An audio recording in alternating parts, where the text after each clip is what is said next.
Racing takes place out at Fairview on Friday, the 22nd of December 2023. We are racing on the turf track. We've got 8 races on the program. Race number 1 set to get underway at 12:20. It is a maiden juvenile plate and the first juvenile race in PE this season, and looking forward to it over the 800 meter trip. It will be the start of the Barpot. And joining me on the line is Grant Paddock. And Grant, good to be chatting to you once again. And obviously we did the preview for the race meeting on Tuesday, and you managed to guide the guys in the right direction. Best bet winning, value bet winning. So hopefully the guys have are listening in, and they found those winners and made themselves a bit of cash. Yeah, morning Rahil, morning punters. Yeah, it was a good Tuesday. It worked out well. We found a good bit of value on the day, and we just need to keep it going today. There definitely are some listeners that are following. I know a guy that caught the pick sixth in the south coast of the KwaZulu-Natal, so good luck to him.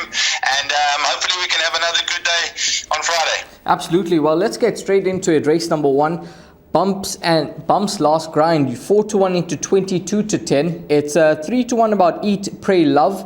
Anushka's World is at 6-1, and then it's 6-1 Nike's Ray of Light. That colt has found support, 14s into 6s, and Bright Future 16 into 8. The rest are double figures. What can you tell us, race number 1? Rahil, I was fortunate enough to go and see a few of these horses galloped about 3 weeks ago, and a couple of horses put up some really decent gallops. Starting with the Kelly Mitchley horse that the money's been for, Bumps last ground, a very nice colt, very speedy horse as well. He put up a very decent gallop, drawn down the inside at 1. I don't think the draw's going to be much of a factor, being back on the grass as the first meeting back, and it looked in a brilliant condition, that grass. So Bumps last ground, very nice colt. This horse that number 5, Nike's Ray of Light, also put up a very decent gallop with you. Zay rams him up. He's definitely going to be there. And the one that probably impressed me the most was the Zisman Oosthuizen horse, Magdala, a filly out of Canford Cliffs. She really put up a really decent gallop and wasn't green at all. I think Samanga's got the ride. So those 3 horses for your bipod, it's always very, very difficult with juveniles first time out. But those 3 horses should get you through the bipod, Rahil. Grant, and am I right in saying that at this time of year, fillies tend to be more precocious than the colts? 100% sure, yeah, and the 2.5 kg allowance also does help. So yeah, most of the time you see it in Cape Town, the fillies tend to beat the boys this time of the year. But if there's a quick colt, they can always take those fillies on. But the fillies are generally more precocious this time of the year. Horse number 10, Magdala, at around 14-1, could be some nice value to get your day started in race 1. Moving along to race number 2, a maiden plate over 1400 meters. This will be the start of the place accumulated, 12:55. The off time, Captain Efficient, 22-10. Jet Bund at 5-2. It's 6-1 about single file, 7-1 and better bar those. Captain Efficient, he ran a good third last time out behind UB Seeker over on the turf, and now stepping up in trip. He's a runner that should go well despite the deep draw. Yeah, I'm not too concerned about the draw, Rahil. I made him my best bet on the card. I do rate Ubusika a very good horse. He ran 2 lengths off it on second run after a layoff. Massive runner. Calvin Habib now takes the ride. They went up to a furlong to the 1400 meters. I think he's a very, very big runner, and whatever beats him will win. Respect for Jet Bund, US Open and single file. But for me, best bet on the card, Captain Efficient. All in here with horse number 3, Captain Efficient, at around 22-10 in the market in the second race on the program. We're going to move along to race number 3, which will be the start of the pick 6, 1400 meters the distance. A fillies and mares 70 handicap, where Meta tops the boards at 18-10. 7-1 into 11-2 about Tried and True, for all we know, is at 11-2. 8-1 and better bar those. Now Meta having a first run in a PE, first run for Gavin Smith. Have a look at a penultimate start, second to Red Palace. That form line has been done the world of good, and she should be good enough to get it right in this contest, especially in this division. Yeah, 100%, Rahil. I can't believe this horse is this price. That run to Red Palace is a phenomenal run. She's running in a merit rate of 70 here now. If she's half ready, she should take a power of beating Kumala from a good draw. Probably a pick 6 banker to start it off. The dangers here, Tried and True. They had a punt on her last time out, and unfortunately found one just too good for her. And then this other horse, for all we know, is probably also a danger, but it's going to be very difficult. Beat me. Yeah, absolutely. Horse number 3, Meta, is the right horse in this contest, and she should be able to get the job done in race number 3. Moving along to race number 4, 1400 meters the distance. It is the start of Jackpot 1, a fillies and mares 86 handicap, and 2:05 is the off time. Joy and Peace, your 22-10 favorite. Rose of Bayou at 9-2. It's 11-2 about Pinnacle, 6-1, and Better Bar Those. Now, this filly, Joy and Peace, taken down to the Western Cape last time out, and she wasn't disgraced, beaten 4 lengths behind Philosophize on that occasion, passing some at the finish. She jumps from a barrier position 2, which is obviously an advantage. Yeah, I'm not sure of this 1400 for Joy and Peace. I watched that race in Cape Town, and she took forever to get going, and she only really got going when the race was over, and she passed a couple. The average merit rating there was only 78. She's running against in a merit rating, average rating of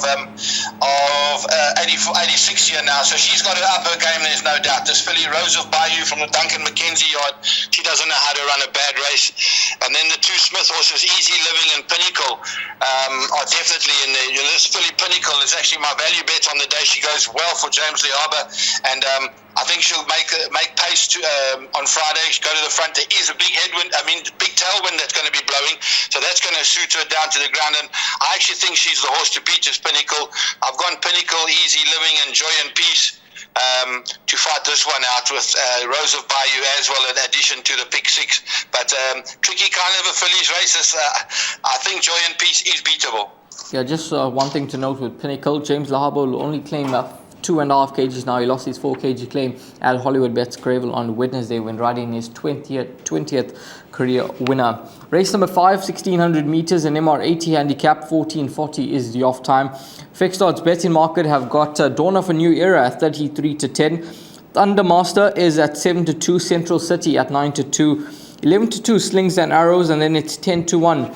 And Better Bar Those. Now, this horse, Thundermaster, first run in PE last time out, he turned it on in good fashion to win, beating Donny T over 1200. And arguably, that's a distance short of his best. Now going over a trip that should suit him. He should be a massive runner, despite taking on slightly stronger. Yeah, 100%, Rahil. Definitely a big runner. He won well last time out. There was a little bit of support for him, not much, but he won well. Dawn of a New Era, the 1600 meters could be a little bit of a question mark, but with a tailwind that might help. I like this horse, Lord Varys. I think he's coming along the right way, and he's definitely a money kind of horse, but this is a very tricky race. The punters need to go as wide as possible here. A person can definitely get an upset. A horse like Slings and Arrows is down in class with the claim off, so now James only taking 2.5 off, so he's got to be a runner too, but a very, very tricky race where I think Lord Varys is the biggest value. Grant, tell me, what's your opinion on number 8, Adios Amigos? Because I remember watching Jacques Stradum interviews, he mentioned that this horse and Gallic Tribe, there's not a lot between them, and Gallic Tribe has gone one way, this horse has gone the other way, and I'm not quite sure what to make of him, but he's dropped in the ratings and draw 1 over distance that suits him. Yeah, 100%. I know Jacques thought a lot about this horse, but I don't know if he was looking at the same horse in the morning. But he's done absolutely nothing, and he needs to pick up his feet and improve. But as you say, he's dropped in class, got a 1 draw. And if he's going to show anything, it will be tomorrow. And as I say, this is a really wide open field. I don't like this race. It's a very tricky race. So punters need to be very, very careful here. Horse number 7, Lord Varies, the value in the race for Grant at 10-1. Moving along to race number 6, 2000 meters the distance. It's an MR 68 handicap, 3:15 is the off time. Then in focus, 3-1, 7-2 Mohandas keep the fort at 5-1, along with Ellis Island. It's 7-1 and Better Bar Those. This was then in focus. I'm still surprised at the fact that he managed to get the job done last time out, because he was quarter 3 deep. He had no luck in running, and I thought he was going to fall into a hole going over 2,200 meters. But he found a good finish to win, beating Mohandas, who he meets once again. But I think this horse, Ellis Island, could be a real runner here. Draw 3, 56 on the back. Calvin Abib takes over in the irons. I think he could possibly be the right horse. Yeah, definitely. That's the right horse for me as well, Rahil. I think the prep has gone very well since he's joined the Mitchell yard. He's just taken giant steps forward, and I think this is the right kind of a race for him. Danger is definitely Mohandas. He holds then in focus now with the claim being down to 2.5 only. And then outside kind of horse, there's a horse called Light Without. He's coming out of the Algoa Cup, was a bit strong for him, but his previous form on the grass was very decent. As well as the filly Sassy, who ran a very good race last time out, and she definitely does prefer the grass. But I do like Ellis Island. The place accumulator, you could probably just add Mohandas with Ellis Island. Yeah, Mohandas and Ellis Island in race number 6. And Ellis Island, this horse looking for his 4th career victory. Calvin Mbembe aboard for Kelly Mitchley. Race number 7, an MR82 handicap over 1,000 meters. 15.50 is the off time. Bonnaroo 4-1, The Winter Lake 5-1, Great Melody 6-1 into 5, 8-1 Pomodoro Magic, 8-1 Vegas Gold, Princess Debs, and then it's 12-1 and Better Bar Those. Your thoughts on race number 7, Grant? Yeah, big warning signs here as well, Raheel. Very, very tricky race. I can tell you a lot of talk on the ground for this horse, The Winter Lake, cutting back to 1,000, probably just being freshened up, and it is his 3rd run after a break. With a lot of talk for him on the ground, I must say, with Louis Mkotwa up. But very, very tricky races. A couple of decent fillies in Pomodoro's Magic and Princess Debs. They can really get along. Tipsy Tina with a tailwind is going to stretch them out, and so too Bonnaroo. Definitely a race where the punters need to go as wide as possible. A horse like Great Melody can't be left out as well, but punters really need to go as wide as possible to get through all exotics here. Yeah, this does look to be that type of race where you can get a straight smash result. Race number 8, 1,200 meters, 25 past 4, the off time, and it's a field of 18 runners that will go to post for race number 8. Scratched in this contest is horse number 10, Halabos. And Grant, race number 8, Fairview, Friday meeting. What's your thoughts? Because it looks to be a trappy contest. But you mentioned you think UB Seeker is a nice horse. So would he be your top selection? 100% Raheel, all in on Uber Seeker. I know I don't like doing this, bankering in the last, but I think Uber Seeker is a very, very smart 3-year-old and is improving all the time. He was very, very unlucky last time out. Back on the grass, going to be very, very hard horse to beat. Coastal Path has been trying a long time, so Neil Longsword probably would like it a bit further. Torero is probably his biggest danger, loves the course and distance. And then this Georgie George, if he can behave himself and get to the start, he'll be a runner too. But I think they're going to be chasing Ubu Seeker home in this race, Raheel. I really do fancy him very strong, and I think he's actually worth a bet. Yeah, Ubu Seeker at around 9-2 in the market. Gavin Smith and Simango Kumalo will be looking to close off the day and end it off on a high. We're going to move along to the suggested bet now, and Grant will take us through his suggested bet for racing on Friday. And Grant, take it away. Thank you very much, Raheel. My best bet, race 2, number 3, Captain Efficient. My value bet is race 4, number 4, Pinnacle. And my suggested bet is a win double. Race 2, number 3, Captain Efficient. Onto race 8, number 2, Ubi Seeker. You should be getting around 12 to 14 to 1. Grant, thanks very much for your time. All the best. Have a wonderful weekend, and wish you all the best for Christmas, and have a good one.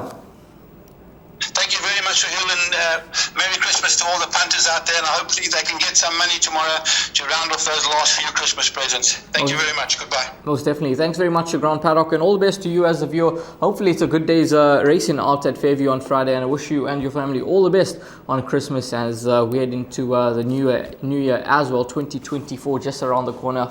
Just a week or so away, and all the best with the upcoming racing over the weekend, and enjoy it. Have a blast.